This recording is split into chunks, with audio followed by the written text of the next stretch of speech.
안녕하세요 여러분, 홍태성입니다.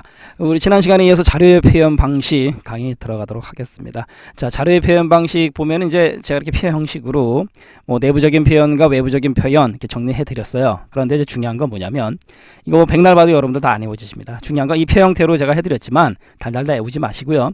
일단 간단하게 정수라는 거는 소수점이 없는 수다. 그 정도 개념. 또 실수라는 거는 소수점이 있는 수다. 요것만 좀 알고 가시고요. 아울러 컴퓨터에서는 이제 정수, 소수점이 없는 정수 연산은 10진 연산, 그 다음에 2진 고정 소수점 표현 이렇게 나눠진다. 외우지 마시고요. 그냥 들어두기만 하세요. 그 다음에 10진 연산은 언팩, 팩이라는 게 있는 거고, 또 2진 같은 경우는 이렇게 세 가지가 있습니다. 부호와 절대치, 부호와 1의 보수, 그 다음에 부호와 2의 보수. 책마다 부호화 또는 부호와 이렇게 표현하는 책도 있어요. 자, 아까 말씀드렸듯이 실수는 소수점이 있는 거죠. 그래서 컴퓨터에서는 이거를 부동소수점 연산 이렇게 불러요. 그래서 맨 앞에 부호가 오고 그 다음에 지수부, 가수부 이렇게 구성이 됩니다. 자, 외우지 마시고 일단 들어두기만 하시는 거예요. 그 다음에 외부적인 표현 방식은 시험 문제 너무너무 잘 등장하는 부분인데, 일단 세 가지가 있어요. BCD 코드라는 게 있고, BCD 굳이 우리나라 말로 번역을 한다면 2진화 10진이다라는 거라서 2진 코드를 10진수로 또는 10진수를 2진수로 바꾸기 좋은 코드다. 이렇게 알아두시면 되고요. 그 다음에 아스키 코드, 얘는 미국 표준 코드예요. 우리가 아스키 그러면 왠지 그 발음상 일본 그 코드가 아니겠느냐. 일본하고 전혀 상관이 없고요.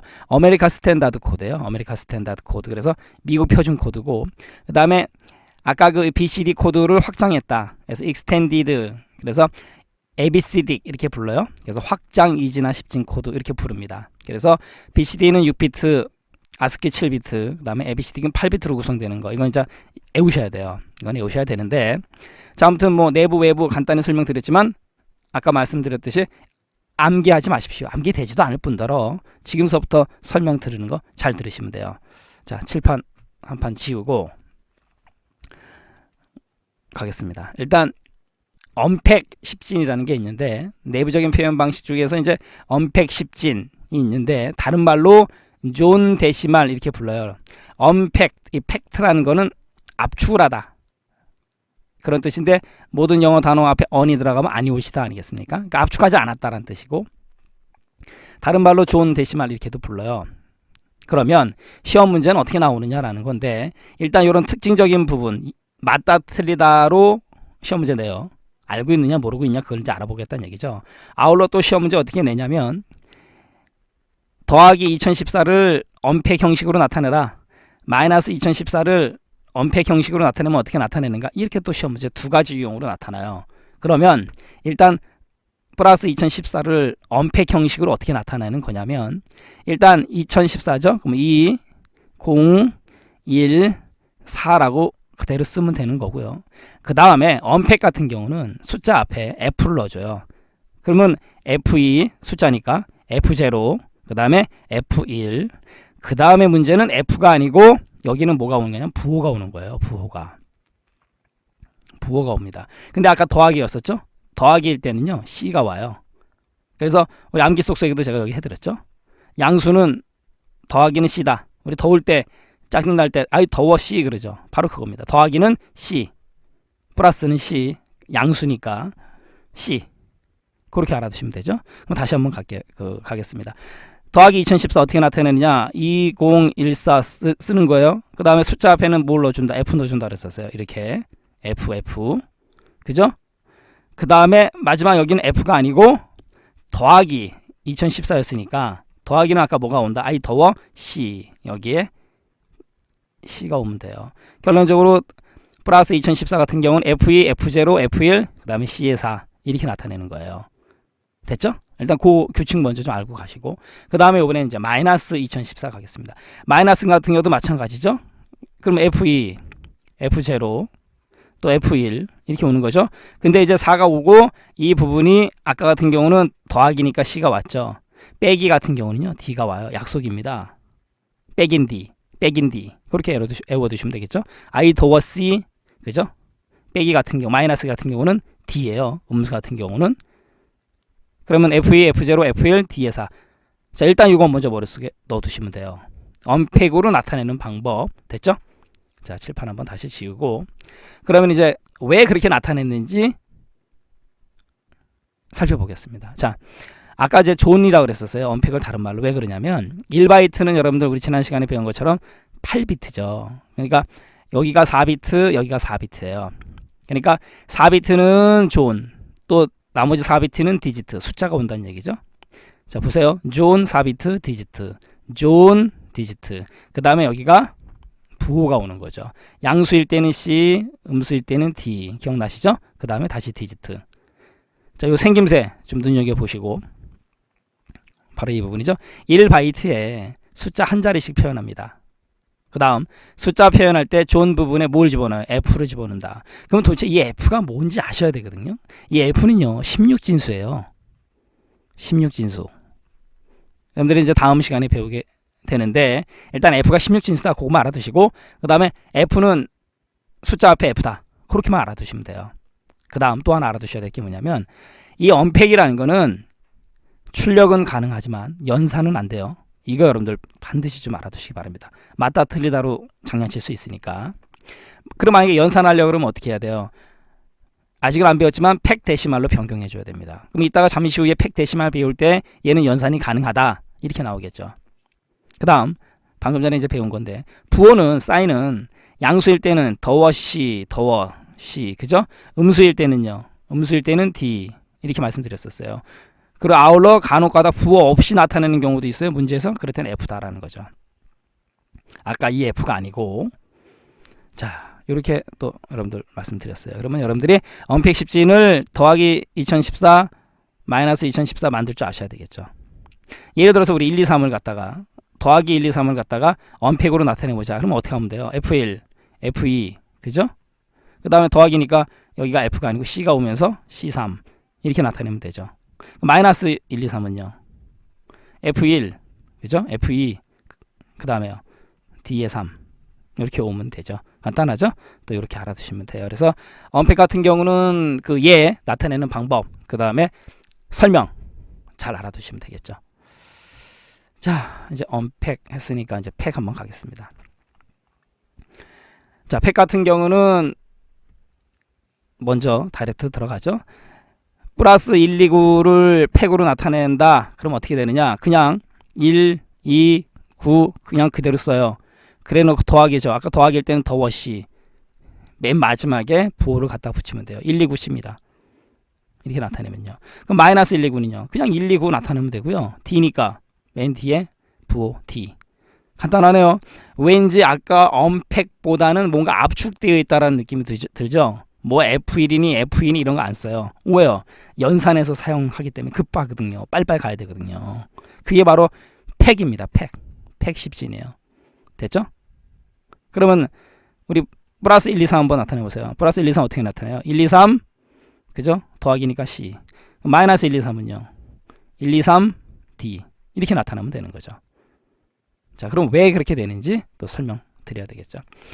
이 팩은요 1바이트에 디지트 이게 숫자 2개가 들어간다는 얘기예요. 그러니까 팩이죠. 꽉 찼다, 압축시켰다라는 뜻이고, 그 다음에 맨 마지막에 부호가 와요. 사인이요. 물론 앞에 이제 디지트가 오는 거고. 그래서 한 바이트에 1바이트에 숫자 2자리씩 들어갑니다. 왜? 팩이기 때문에. 그 다음 연산은 가능하나? 그렇죠? 아까 말씀드렸었어요. 그렇지만 출력은 불가능하다. 반대로 이제 출력하려면 그렇죠, 언팩으로 바꿔줘라 라는 거. 이거는 뭐 아시는 거고. 그 다음에 더하기일 때는 C, 음수일 때는 D, 부호가 없이 나타냈을 때는 F다라는 거죠. 자, 이렇게 해서 팩, 언팩 맞다 틀리다 정도 구분할 수 있으면 되고, 그 다음에 바꿀 줄 알면 돼요.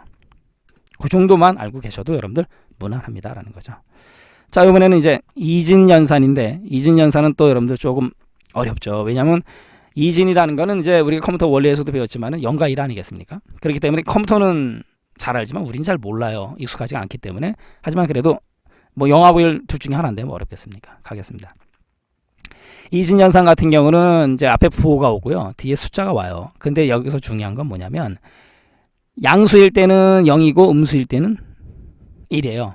이건 좀 외우셔야 되겠죠. 그래서 부호 같은 경우 자 1이에요. 1은 아까 음수라 그랬었죠. 1이 피곤해서 이렇게 누워있다. 생각하시면 돼요. 아, 음수는 1이구나. 그래서 우리 또 암기 쏙쏙 해드렸죠. 음수는 마이너스인데 이 마이너스 1입니다. 1이 피곤해서 누워있네요. 그죠? 우리 누워있네요. 그럼 또 재미없어요. 그렇죠. 자빠졌네요. 그러면 재밌죠. 1이 피곤해서 이렇게 자빠졌네요. 여러분들 뭐 공부하기 위해서 수단과 방법 안 가리겠습니다. 누워 계시네요. 그죠? 1이 피곤해서 누워 계십니다. 그렇게 알아두시면 되겠죠. 됐습니다. 자, 얘는요. 이진 정수 데이터 표현한다. 뭐 이진이니까 당연한 거고. 그 다음에 부호 비트와 수로 표현한다. 말씀드렸죠. 부호 비트, 수 됐고. 그 다음에 얘는 표현 범위는 작아요. 하지만 연산 속도는 빠르다. 뭐 당연한 거 아니겠습니까? 표현 범위가 작다는 거. 그죠? 그러니까 연산 속도가 빠르죠. 그 다음 이거 여러분들 또 하나 알아두셔야 돼요. 양수값은요. 양수값은 부호화 절대치. 그 다음에 부호화 1의 보수. 아까 잠깐 이제 뭐 애우지는 마시고 들어두기만 하세요 할 때 말씀드렸던 내용인데 부호화 2의 보수 표현 방법이 모두 같다. 뭐가? 양수값은요. 그 대신 음수는 달라요. 그럼 여러분들 시험장에서 시험 문제 뭘 내시겠어요? 여러분들이 시험 문제를 내시는 분이라면 그죠? 출제위원이라면 어떤 걸 내겠어요? 양수값은 다 똑같잖아요. 이거 다 알고 있잖아요. 그러니까 안 내요. 하지만 음수는 냅니다. 왜 그러냐면 가겠습니다. 일단 부호화 절대치, 부호화 1의 보수, 부호화 2의 보수인데 일단요. 절대치라는 거 잠시 후에 예를 통해서 말씀드리고 1의 보수는 좀 말씀드릴게요. 1의 보수는요. 0은 1로 바꾸고 1로 또 1은 0으로 바꾸는 거 이게 바로 1의 보수예요. 간단하죠? 보수, 보충해주는 수라는 의미인데 0은 1로 1은 0으로 뒤집으면 돼요. 무조건 바꾸기만 하면 1의 보수로 바꾸는 겁니다. 됐고요. 2의 보수는요. 1의 보수로 바꾼 다음에 거기다 더하기 1을 해주면 돼요. 더하기 1을 해준다. 됐죠? 자, 외우셔야 돼요. 1의 보수는요.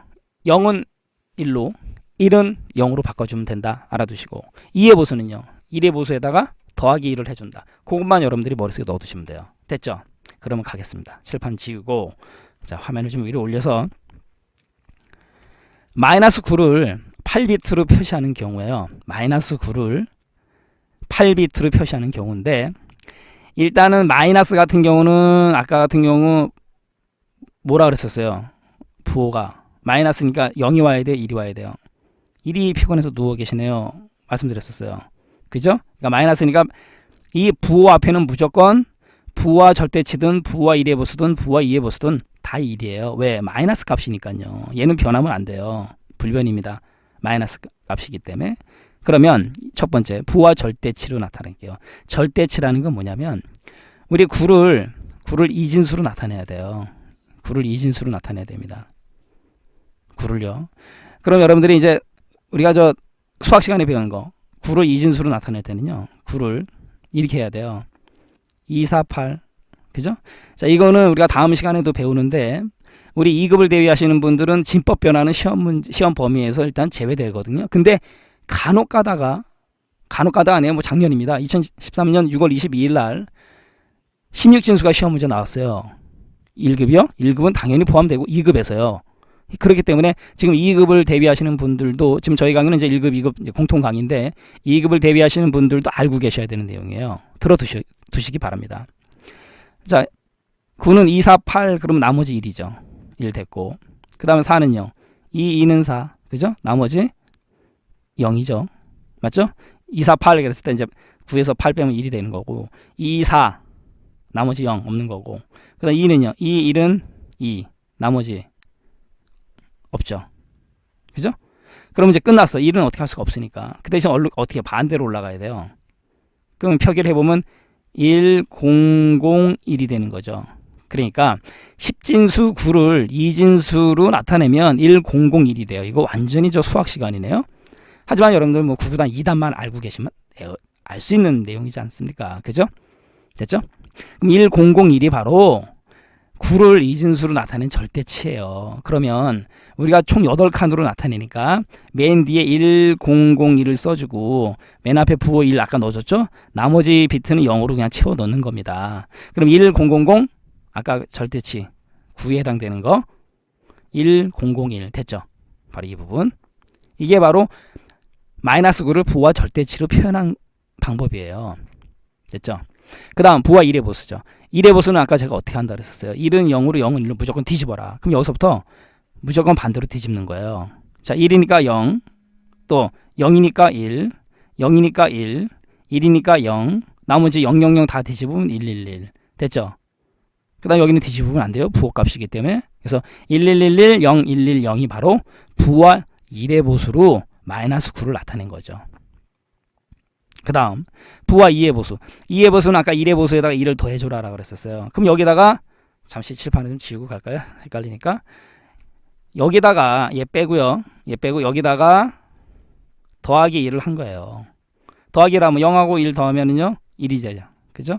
나머지 건 그냥 더하는 게 없으니까 그대로 내려오는 거죠. 그래서 1, 1, 1, 1, 0, 1, 1, 1이 부와 2의 보수로 마이너스 9를 표현한 겁니다. 이해하셨나요? 자, 다시 한번 말씀드릴게요. 마이너스 9를 8비트로 표시하는데 부와 절대치 방식으로 나타낼 때는 부호가 지금 마이너스니까 부호는 1이 되는 거죠. 그 다음에 절대치 값 1001 그대로 써주고 나머지 거 0으로 채워줬어요. 부와 1의 보수는요. 0은 1로 1은 0으로 뒤바꿔주면 돼요. 자, 위에 거 아래로 무조건 1이니까 0, 0이니까 1, 0이니까 1, 1이니까 0 나머지 0, 0, 0 다 1, 1로 뒤집으면 되죠. 그 다음 또 부와 2의 보수는요. 1의 보수에다 1을 더하는 거다라는 거죠. 그러면 여기다가 요거 빼고 여기다가 1을 더하면요. 0하고 1 더하면 여기 1 나왔죠. 나머지 건 뭐 더하나만 없는 값이니까 그대로 1, 1, 0, 1, 1, 1 그대로 오죠. 얘는 이제 부호니까 1 그대로고 이래서 부와 2의 보수가 나타낸 거죠. 자, 이게 바로 음수 표현 방법이에요. 자, 어렵네요. 수학 시간 같아서. 하지만 여러분들 천천히 다시 한번 들어보시면 이해가 가실 겁니다. 바로 이 내용들이 그 내용이죠. 최상위 비트는 양수는 0, 음수는 1로 표현해라. 그 다음에 나머지 비트는 절대치로 표현해줘라라는 거. 그 다음에 부와 1의 보수는요. 나머지 비트를 0은 1로, 1은 0으로 변환해라. 또 2의 보수는요. 1의 보수로 바꾼 다음에 오른쪽 끝자리에 1을 더해줘라. 방금 전에 말씀드린 내용 그대로죠. 설명 듣고 이 내용을 보시면 금방 이해가 가실 겁니다. 그 다음에 간혹가다 이 표현 범위를 시험 문제에서 다루거든요. 그래서 뭐 정보처리 기능사나 정보처리 산업기사 기사에서는 잘 다루는 문제인데 우리 커말에서는 그렇게까지 깊이 있게 들어가지는 않지만 알아는 두셔야 될 거예요. 마이너스 2에 n-1에 n-1승에서 마이너스 1을 빼준 거. 그 다음에 얘 앞뒤가 똑같아요. 얘도요. 부호만 달라지는 거고. 그래서 부와 절대치와 부호와 1의 보수의 표현 범위는 같고요. 2의 보수가 앞에 게 하나가 마이너스를 들 빼주죠. 그러니까 하나가 더 많다는 얘기죠. 그것만 좀 눈여겨보시면 돼요. 앞뒤가 똑같은, 그죠? 더하기 빼기 플러스 그것만 빼고 앞뒤가 똑같은데 부와 2의 보수는 앞에 마이너스 1을 안 해요. 이것만 조심하시기 바랍니다. 자, 어렵네요. 마치 무슨 수학 강의하는 것 같아서 뭐 저도 죄송스럽지만 내용 자체가 그러니까요. 여러분들 뭐 들어드시고 반복해서 들어보시면 이해가 가실 거예요. 자, 부동소수점 나왔네요. 이 부동소수점은 뭐냐면요. 아까 제가 말씀드렸었죠. 실수가 있는 거죠. 소수점이 있는 수. 컴퓨터에서는 이 소수점이 있는 수를 나타낼 때 부동소수점으로 나타내는 건데 얘는 형식을 되게 중요하게 생각하죠. 맨 앞에 부호가 와요. 역시 마찬가지로 음수 1이 피곤해서 누워있네요. 양수일 때는 더하기입니다. 이렇게 알아두시면 되고 그 다음에 지수부라는 게 오고요. 그 다음에 가수부가 와요. 가수부는 다른 말로 소수부라고 합니다. 그래서 지가 그죠? 지수부 가수부 그렇게 알아두세요. 부동소수점 생김새만 가지고도 시험 문제 잘 내기 때문에 여러분들이 좀 신경 쓰셔야 되겠죠. 자, 부동소수점은 어디서 이용되느냐? 이진 실수 연산이다. 소수점이 있는 거다. 알아두시고요. 그 다음에 대단히 큰 수나 작은 수를 표현할 때 사용한다. 그 대신 속도는 느리다. 당연하겠죠. 대단히 큰 수나 굉장히 작은 수 같은 경우 연산을 할 때 속도가 빠르지는 않겠죠. 그 다음 소수점은 조심하시게 자료수에 포함되지 않는다라는 거. 그냥 묵시적으로 지수부와 가수부 사이에 있는 것으로 간주한다. 이것도 여러분들 시험 문제에 맞다 틀리다로 시험에 잘 나올 수 있으니까 조심하시고요. 아울러 지수부와 가수부를 분리시키는 그 작업을 우린 정규화, 노멀라이제이션이라 하는데 그게 필요해요. 그러면 정규화가 뭐냐? 바로 이겁니다. 0.000025 0이 소수점 뒤에 4개죠. 이걸 갖다 정규화 시키면 0.25 소수점 첫째 자리 0.25 해놓고 곱하기 10에 아까 4자리였었죠. 요 4개. 그러니까 마이너스 4. 이게 바로 정규화예요. 이렇게 만들어줘야 된다. 부동소수점 형식은 그렇게 알아두시면 돼요. 됐죠? 그래서 부호가 나오고 지수부, 가수부가 나온다라는 거. 가수부는 소수. 지수 같은 경우는 뭐뭐의 몇 승, 그런 거듭 제곱을 나타내는 의미죠. 수학적인 표현이니까 좀 알아두시기 바랍니다. 자, 부동소수점.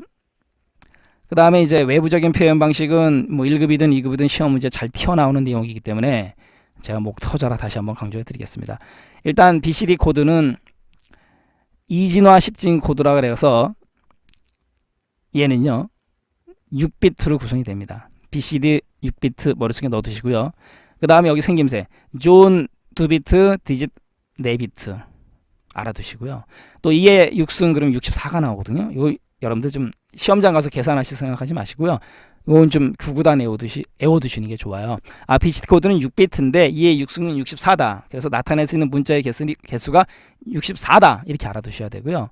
BCD 코드 같은 경우는 그 영문자의 대소문자를 구별하지 못해요. 그거 좀 중요하니까 알아두시고요. 그 다음에 ASCII 코드는요. ASCII, American Standard Code for Information Interchange, 미국 표준 코드거든요. 일본하고 전혀 상관이 없어요. 근데 ASCII 그러면 왠지 그 일본 발음 같죠. ASCII 전혀 일본하고 상관이 없어요. 미국 표준 코드입니다. 알아두시고. 그 다음에 우리 저 암기 속속에 ASCII 77맞게 통신도 못해 제가 해드렸는데 ASCII 77맞게 통신도 못해. 그죠? ASCII 코드는 7비트고 통신에서 이용이 돼요. 그래서 ASCII 77맞게 통신도 못해. 그렇게 머릿속에 넣어두세요. 됐죠? ASCII 77맞게 통신도 못해. 자, 얘는 존 3비트고 디지트가 4비트예요. 그럼 합치면 7비트죠? 2의 7승은요 128개가 나와요. 애우세요. 아까 2의 6승은 64, 2의 7은 128 애우셔야 됩니다. 그리고 얘는 데이터 통신에서 이용이 된다. 아까 말씀드렸었죠. ASCII 77맞게 통신도 못해. 그렇게 알아두시면 돼요. 뭐 당연히 얘는 이제 대소문자 구별 가능하고요. 그 다음에 ABCD 코드인데 이 extended는 확장이란 뜻이에요. 여기 BCD죠. BCD. 요 BCD를 확장했다라는 뜻이에요. 그래서 확장 이진화 10진 코드입니다. 얘는 그럼 확장하면 얼마나 확장했겠냐. 존 4비트, 디짓 4비트 그래서 8비트입니다. 그러니까 6, 7, 8 시험장 가서 기억 안 나시면요. BCD, ASCII, ABCD 6, 7, 8비트 이렇게 알아두세요. 8비트는 2의 8승은요. 256까지가 나옵니다. 그래서 ABCD 코드로 나타낼 수 있는 문자의 최대 개수는 256이다. 이렇게 알아두셔야 되고요. 그 다음에 얘는 대형 컴퓨터에서 이용이 되는 거다라는 거죠. 아까 ASCII는요. 일반 PC에서 이용되는 거다. 그렇게 알아두시면 되겠죠. 됐나요? 자, BCD 6비트, ASCII 7비트, ABCD 8비트, 6, 7, 8 2의 6승 64, 2의 7승 128, 2의 8승 256 머릿속에 좀 넣어두시고 계셔야 되겠죠. 시험 문제 너무너무 잘 나오기 때문에 여러분들 좀 강조해 드렸습니다. 그 다음에 이제 또 시험 문제 간혹 가다가 잘 튀어나오는 게 바로 이 유니코드인데요. 1급이든 2급이든 잘 튀어나오기 때문에 여러분들 이 유니코드 별표 3개 쳐드리겠습니다. 유니코드는요 2바이트 코드예요. 유니코드 2바이트예요.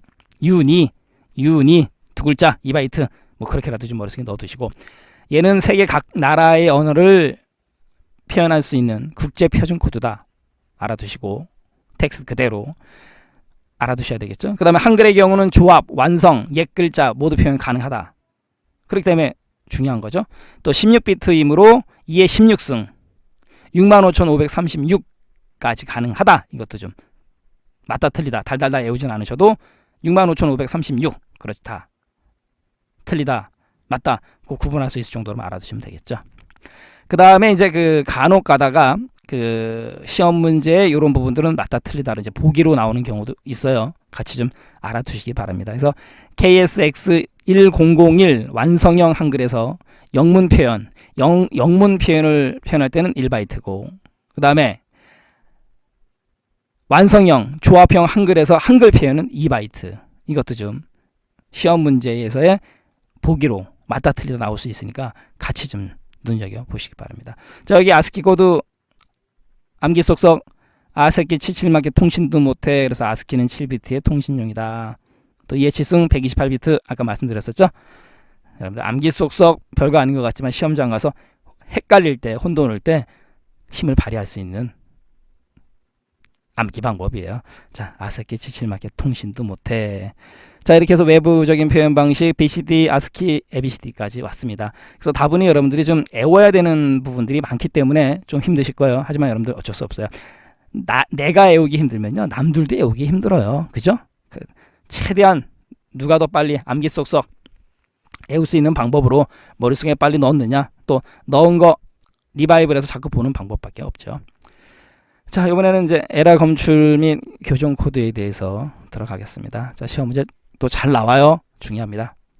일단 페리티 체크 비트인데, 이 페리티라는 사전적인 의미가 동등성, 같다, 뭐 이런 의미가 있는데 딱 맞아떨어지진 않아요. 페리티 체크 비트는요, 얘는 일단 원래 데이터에다가 한 개의 비트를 추가해요. 그래서 에러가 발생했는지 안 했는지 알아내는 겁니다. 그래서 두 가지 방법이 있는데요. 홀수 체크법이 있고 짝수 체크법이 있어요. 그래서 시험 문제에 홀수 짝수 그러면 얼마나 땡큐입니까? 그쵸? 근데 그렇게 안 내요. 아드 체크, 이븐 체크 이렇게 낸다는 얘기죠. 왜요? 아는지 모르는지 테스트 할 거니까. 그러면 아드가 홀수인지 이븐이 홀수인지 이거 시험장 가면 또 우리 헷갈릴 때 더럽게 헷갈린다 그러죠. 헷갈리죠? 그러면 외우는 방법이 있어요. 여러분들 ODD 몇 글자예요? 세 글자죠. 홀, 짝, 홀. 아드가 홀수예요. 어이구 다행이에요. 여러분들 이게 뒤바뀌었으면 또 혼돈을 뻔했는데, 아하, 세 글자니까 아드 홀수. 그죠? 그 다음에 다른 말로 한자어로 기수라 그래요. 기수. 그러니까 어렵죠. 시험 문제는 아드 체크 또는 기수 체크, 기수 검사, 홀수 검사라고 절대 안 내요.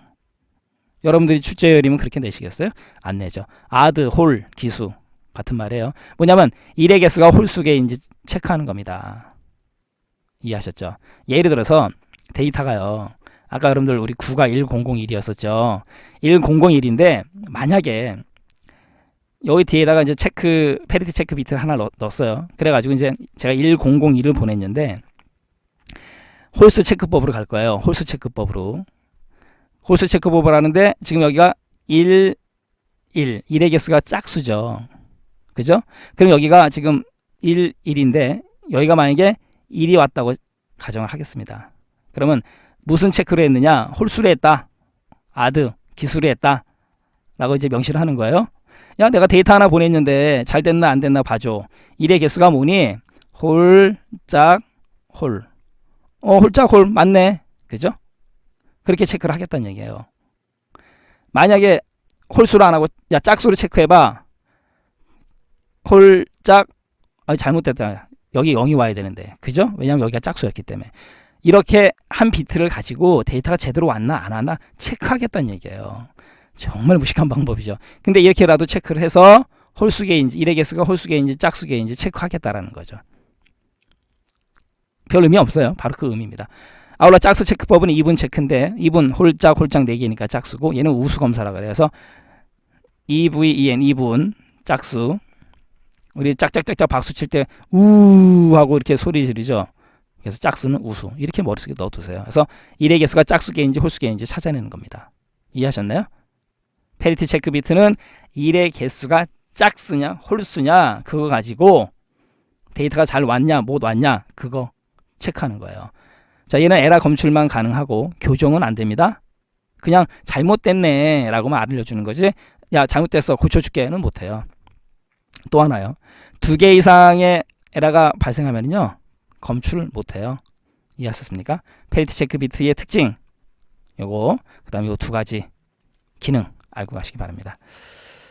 검출만 가능하고 교정은 안 된다. 또 2개가 동시에 에러가 생겼을 때는 검출 자체가 안 된다. 그런데 또 이 해밍 코드는요, 우리 저 해밍 할아버지가 만든 코드 땡큐예요. 이 해밍 코드는요 검출을 해줘요. 찾아내요. 그리고 교정까지 가능한 코드입니다. 땡큐 해밍 할아버지, 교정까지 해줘요. 그래서 최대 2비트까지 에러 검출하고요. 아까는 페리티는 안 됐었지만 1비트의 에러 교정이 가능한 방식입니다. 머릿속에 넣어두셔야 되겠죠. 일반적으로 그 8421 코드라는 게 있어요. 8421 코드에다가 3비트의 짝수 페리티를 추가해서 구성한다. 자, 좀 넣어두셔야 되겠죠. 머릿속에 매우 중요한 내용. 그래서 에러 검출 플러스 교정이 가능한 코드 해밍 코드, 최대 2비트까지 에러 검출, 그 다음에 1개의 비트 에러 교정 알아두시고요. 숫자적인 개념. 그 다음에 8421이라는 코드가 있는데 아직 안 배우셨어요. 8421 코드에 3비트의 짝수 페리티다. 2분 페리티를 추가한다. 해밍 코드 외워두셔야 되겠죠. 중요합니다. 해밍 별표 3개. 그 다음에 이제 그 순환 중복 CRC라든가 블록 검사, 그 다음 정마크 부호 방식은 문제의 보기로 나오는 내용들이에요. 그래서 맞다 틀리다 정도만 여러분들이 구분할 수 있으면 돼요. 자, 순환 중복 검사는 이제 영어로 CRC, C가 앞뒤로 중복됐죠. 그래서 순환 중복 이렇게 또 머릿속에 넣어두시면 되고, 얘는 다항식 코드를 사용한다. 요거 좀 맞다 틀리다 알아두시고, 그 다음에 집단 에러, 그룹 에러에 대한 신뢰성 있는 에러 검출을 하는 기능이 있다. 그 정도만 알아두시면 되고요.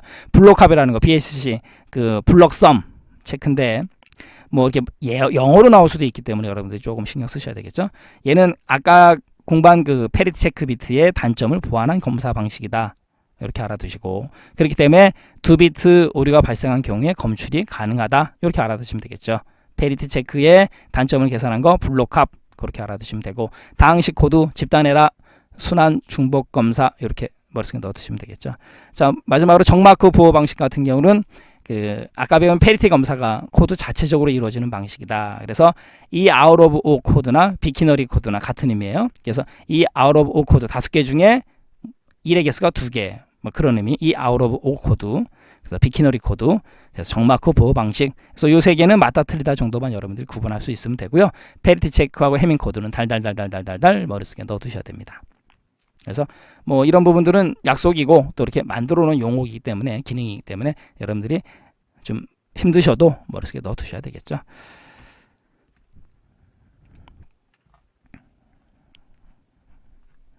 자, 이번에는 주소 지정 방식 들어가도록 하겠습니다. 주소를 지정하는 방식인데 이제 뭐냐면 우리 컴퓨터 안에 데이터를 집어넣을 때 주소를 가지고 집어넣는 거죠. 어드레스를 가지고. 기억 장소의 어느 부분에 들어가 있는지 주소를 갖고 이제 저장하는 건데, 그 접근하는 방식, 액세스하는 방식에 따라서 이렇게 나눠진다라는 거죠. 그래서 첫 번째는 묵시적인 주소 지정 방식. 그래서 묵시적이라는 건 이제 그렇죠. 그냥 입 다물고 가만히 있는 거죠. 주소 부분이 묵시적으로, 암시적으로 정해져 있는 거예요. 그래서 스택 구조, 좀 어렵죠? 스택이라는 저장 장치가 있는데 스택 구조에서 이용하는 게 묵시적인 주소 지정이고, 영 주소 방식이에요. 영 주소라는 건 주소가 없다라는 뜻이거든요. 그래서 스택이라는 건 어떻게 생겼냐면 이렇게 생긴 구조를 스택이라 그래요. 그래서 여기다가 A라는 데이터를 집어넣어요. 그 다음에 B라는 데이터를 집어넣습니다. 그 다음에 C라는 데이터를 집어넣어요. 됐죠? 그럼 꺼낼 때는 제일 먼저 꺼내는 게 뭐예요? 집어넣을 때는 A, B, C로 집어넣었어요. 그죠? 그죠? 그럼 꺼낼 때는요? 꺼낼 때는 C, B, A 이렇게 꺼내야 되겠죠. 맞습니까? 이렇게 생긴 구조를 우리는 스택이라고 불러요. 스택. 그래서 이 STACK 스택이 사전적인 의미가 무슨 뜻이 있냐면 뭘 쌓아놓다라는 뜻이 있어요. 그래서 여러분들 우리 뷔페에 가시면 접시가 쌓여 있지 않습니까? 접시가 이렇게 쌓여 있어요. 이렇게 쌓여 있으면 여러분들 접시 어떤 거 먼저 꺼내야 돼요? 위에 있는 거 먼저 꺼내야 되죠. 밑에 있는 거 꺼내다가 다 깨먹죠. 당연하겠죠. 또 접시도 무겁지 않습니까? 밑에 거 꺼낼 수도 없어요. 이게 바로 스택이에요. 뭘 이렇게 쌓아놓는 게 스택입니다. 그럼 제가 방금 전에 말씀드렸듯이 들어갈 때는 ABC지만 나올 때는 CBA예요. 됐죠? 이게 바로 스택입니다. 그래서 학자들은 이걸 또 어떻게 정의를 해놨냐면요. last 마지막으로 in 들어간 놈이 그죠? first FIRST 처음으로 out 나온다. 맞죠? last in first out. 그래서 약자를 따서 LIFO 리포 구조라고 불러요. 뭐를요? 아까 그 스택이요. 됐죠? 그래서 좀 어려운 말로 마지막에 들어간 놈이 후입 처음 나온다. 선출 이렇게 불러요. 후입 선출. 됐죠? last in first out LIFO 뭐가? 스택 영 주소 그렇게 머릿속에 넣어두셔야 돼요. 자, 바로 여기 해드렸죠? 시험 문제 나온 적이 있기 때문에 삽입과 삭제가 한쪽 끝에서만 이루어지는 선형 구조다. 또 후입 선출 last in first out 말씀드렸었고요. 또 삽입할 때는 ABC 나올 때는 CBA 이렇게 생긴 게 바로 스택 구조다. 그래서 예를 들면 뷔페 가서 접시 쌓아 놓는 거. 그 다음에 우리 저 택시 탔을 때 왜 동전 저금통, 동전 넣는 저금통 아시죠? 이렇게 밀어서 넣고 맨 위에 있는 걸 먼저 꺼내야 되는 거. 예전에는 우리 일반 저금통도 그런 게 있었는데 요즘은 없죠. 바로 그게 바로 스택이다라는 거예요. 그래서 묵시적인 주소. 그래서 시험 문제는 뭘 여러분들이 어떻게 내냐면 스택 구조, 영 주소, 주소가 없는 방식 스택 구조. 머릿속에 넣어두셔야 돼요. 됐죠? 어렵네요. 여러분들이 이번 시간 정말 외울 게 많네요. 그 다음에 이번엔 즉시 주소 지정인데 immediate 그래서 이제 즉시인데 얘는 뭐냐면 명령어 주소 부분에 있는 값 자체가 실제 데이터가 있는 구조예요. 그러니까 얘는 뭐 찾으러 갈 필요가 없어요. 바로 옆에 있으니까. 그래서 메모리를 참조하는 횟수 빵입니다. 아까 스택 같은 경우도 메모리를 안 찾아보죠. 그냥 뭐 0 주소이기 때문에.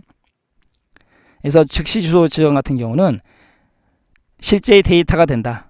주소 부분에 있는 그 값 자체가. 요것만 머릿속에 넣어두시면 돼요. 주소 부분에 있는 그 값 자체가 실제 데이터예요. 그러니까 데이터 찾으러 갈 필요가 없죠. 그게 바로 즉시 주소 지정 방식이고, 그 다음에 직접 다이렉트인데요. 얘는 예를 들어서 여러분들이 나갔다 집에 외출해서 집에 오시면은요, 제일 먼저 뭘 먼저 여세요? 냉장고 여시죠. 냉장고 열어봐. 거기 음료수 있어. 음료수 바로 꺼내 드시죠. 바로 그 개념이에요. 주소 부분에 있는 값이 실제 데이터가 있는 주기억 장치 내 주소예요. 가서 한번 찾아보면 되는 거죠. 그게 직접 주소고, 간접은요. 야, 냉장고 열어봐. 거기 음료수가 어디 들어있는지 써 있어. 냉장고 여니까 다시 안방으로 가서 서랍을 열어보시오라고 써 있어요. 그러면 냉장고 열었죠? 거기서 열어서 어디 있는지 알았죠? 다시 안방에 가서 서랍 열어야 되죠? 2번이죠. 바로 그게 간접 주소예요. 이해하셨나요? 그래서 주소 부분에 있는 그 지정한 기억 장소의 내용이 실제 데이터가 있는 주소로 사용됩니다. 그래서 직접이냐 간접이냐 그 차이점도 좀 알고 가시고요. 그래서 직접은 메모리 참조 횟수가 하나, 간접은 2회 이상이 되는 거죠. 갔다가 또 가야 되니까. 자, 요게 네 가지도 좀 머릿속에 넣어 두시고요. 다음은 계산에 의한 주소 지정 방식 하겠습니다. 자, 일단 계산을 해야 되는 건데 특정 레지스터의 종류가 있어요. 근데 여러분들이 아직 레지스터를 안 배우셨거든요. 우리가 이제 이 챕터에서 배우기 때문에 프로그램 카운터라는 거는 뭐 지금 들어두기만 하세요. 다음에 실행할 명령어의 주소를 갖고 있는 레지스터고, 인덱스 기준이 되는 거고, 베이스도 마찬가지죠. 그래서 이런 레지스터들이 있는데, 일단 상대 주소 같은 경우는 뭐냐면 다음에 실행할 명령어의 주소를 갖고 있는 프로그램 카운터 PC에다가 주소 부분의 값을 더해요. 그러니까 아까 계산에 의해서 가는 거죠. 그게 상대 주소고, 또 인덱스 레지스터에다가 주소 부분의 값을 더하는 방식은 인덱스 주소라고 그러고, 또 베이스 레지스터의 값을 더하는 거, 그게 바로 베이스 주소예요. 그래서 상대 주소가 좀 어려워요. 왜냐하면 인덱스 주소 지정 방식하고 베이스 주소 지정 방식 같은 경우는 베이스 인덱스 레지스터에 있는 거하고 주소 부분의 값을 더하는 거고, 베이스 레지스터에 있는 값을 더하는 거는 베이스 인덱스, 이렇게 외우시면 되는데, 상대 주소 같은 경우는 프로그램 카운터예요. 요건 좀 어렵죠. 그래서 이 챕터에서 배우겠지만 프로그램 카운터, 다음에 실행할 명령어의 주소를 갖고 있는 프로그램 카운터에다가 주소 부분을 더하는 거, 그게 바로 상대 주소다. 이렇게 알고 계시고, 인덱스 레지스터의 값을 더한다. 인덱스 주소, 또 베이스 레지스터의 값을 더한다. 베이스 주소 지정 방식, 이렇게 머릿속에 넣어두셔야 되겠죠. 그래서 상대 주소 지정 방식만 여러분들이 좀 신경 쓰시기 바랍니다. 또 아울러 지금 이 부분인데 시험 문제 잘 나오는 건데 이것도 좀 말씀드릴게요. 그 CSMACD인데 굉장히 좀 용어가 어렵습니다. 이 C 캐리어는요, 배달하는 사람이에요. 그 다음에 센스는 이제 감각이죠. 감지하겠다. 멀티플 액세스, 그럼 다중 접근이죠. 그러니까 여러 군데에서 막 접근하는 걸 갖다가, 그죠? 감지를 하는 거죠. 그 다음에 컬리전, 충돌을 갖다가 디텍션, 검사하겠다. 그런 뜻이에요. 그러니까 여러 개 다중 접근이 막 일어나요. 그걸 막 감지를 합니다. 그래서 충돌을 갖다가 검사하는 방식이에요. 그런데 얘는 중요한 건 전송 오류 검출 방식이 아니다라는 거죠. 전송 오류를 검출하는 방식이 아니에요. 조심하셔야 돼요. 그래서 시험 문제는 CSMACD는 전송 오류 검출 방식이다, 이렇게 거짓말을 칩니다.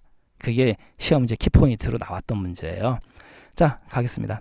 아까 말씀드렸듯이 반송파, 감지, 다중 접근, 충돌, 검사, 이런 의미고, 데이터의 충돌을 방지하기 위해서 송신 데이터가 없을 때만 데이터를 송신하고, 다른 장비가 송신 중일 때는 송신을 멈추는 방식. 아무튼 충돌을 막겠다라는 뜻이에요.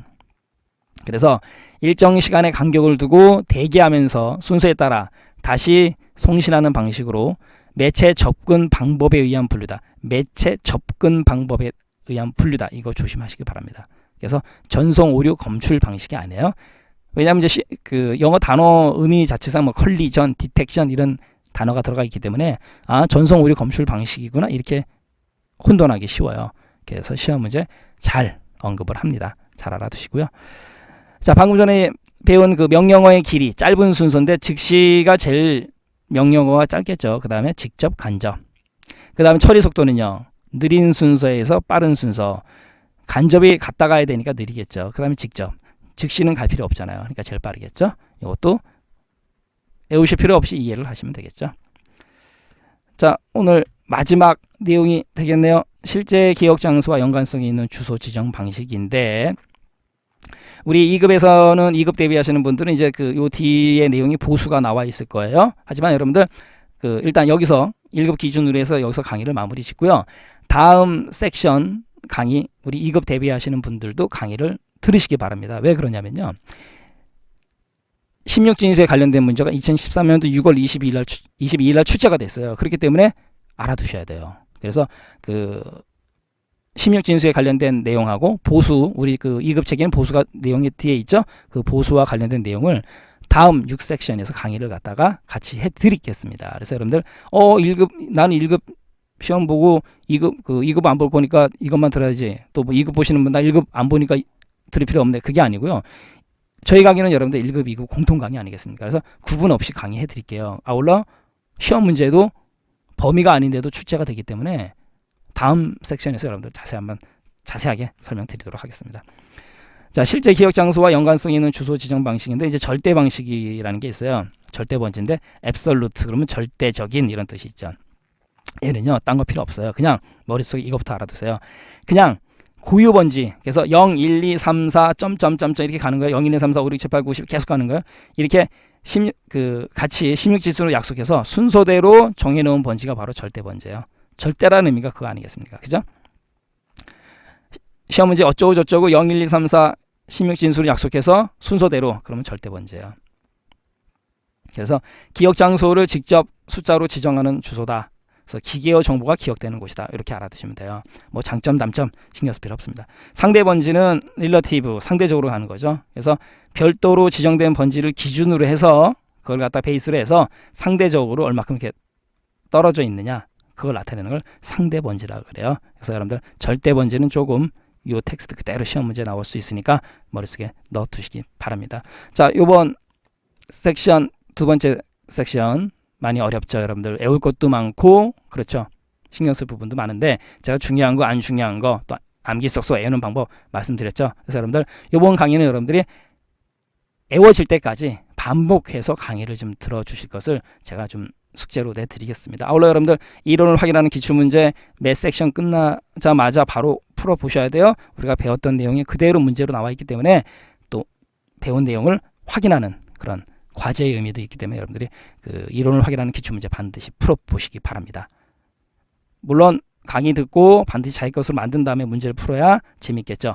그냥 바로 강의 듣자마자 문제풀이 들어가시면 어려우실 거예요. 그래서 여러분들이 숙제의 의미로 이론을 확인하는 기출문제 반드시 풀어보세요 라는 거니까요. 반드시 풀어보셔야 되겠죠. 자, 다음 시간에 우리 2급을 준비하시는 분들도 다음 섹션 강의 반드시 들어주세요 라는 걸 마지막으로 인사드리겠습니다. 자, 오늘 수고하셨고요. 다음 시간에 찾아뵙겠습니다. 감사합니다.